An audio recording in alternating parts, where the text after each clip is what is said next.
Welcome back everyone to the channel. In this video I will be explaining you how you can manage the permissions in the Power Canvas apps.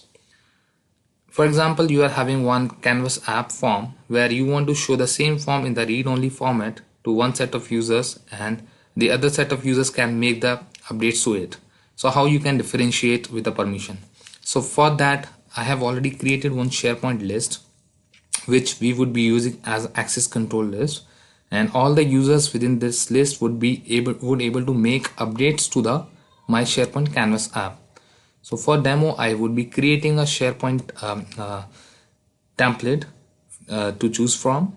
So I'll click on SharePoint. So I'll select my SPFX site and I will choose product catalog list and connect. So this template would give me the by default the browse screen, detail screen and edit screen. So you can see I can see browse screen, detail screen, edit screen. So I'm just directly going to the detail screen. So I'm just zooming a bit. So as I said, I would like to have this delete and edit icons enabled for my one set of users which are owner for this product catalog list, which can delete or make some updates to this item, and the other side should only able to see the details. So to start with, what I'll do, I'll just insert one label. In this label I'll be showing you how you can keep seeing the value for the functions which I'm doing right now. So as I said, I will be managing the control via this list. So I will add this list as a data source in this app. I'll type SharePoint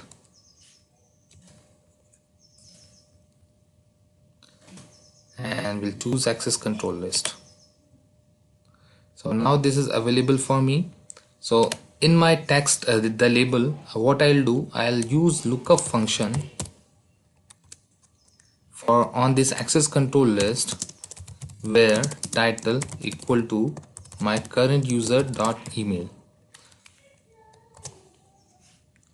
So you can see it's giving me error. Why? Because it's expecting text instead of record. So I'm just doing title.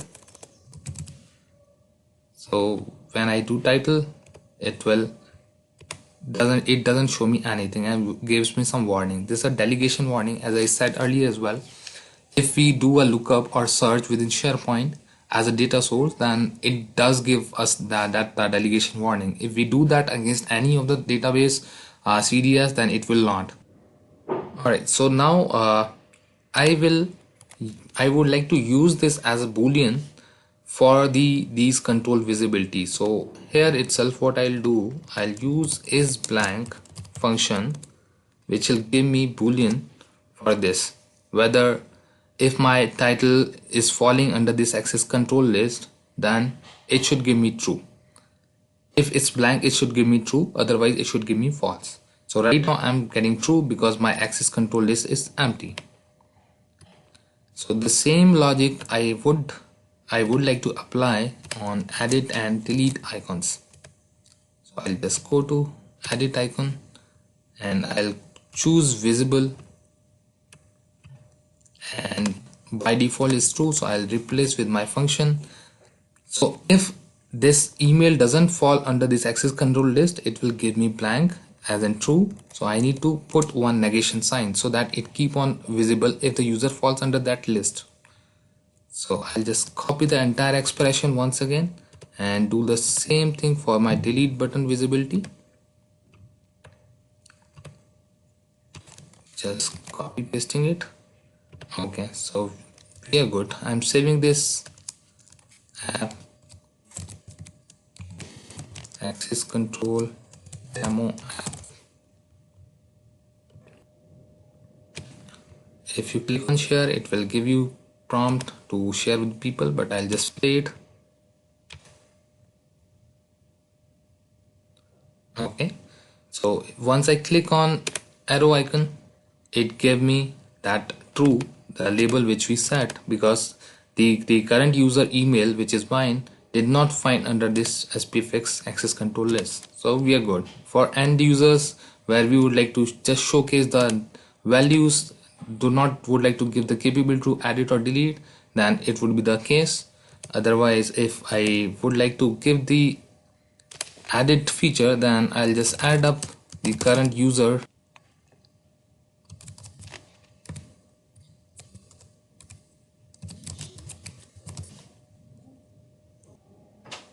So I've just added it up and just refresh my app,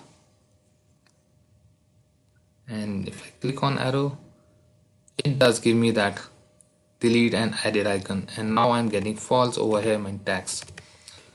So these are pretty much a workaround to make that list, or the using that list with controlling the permissions.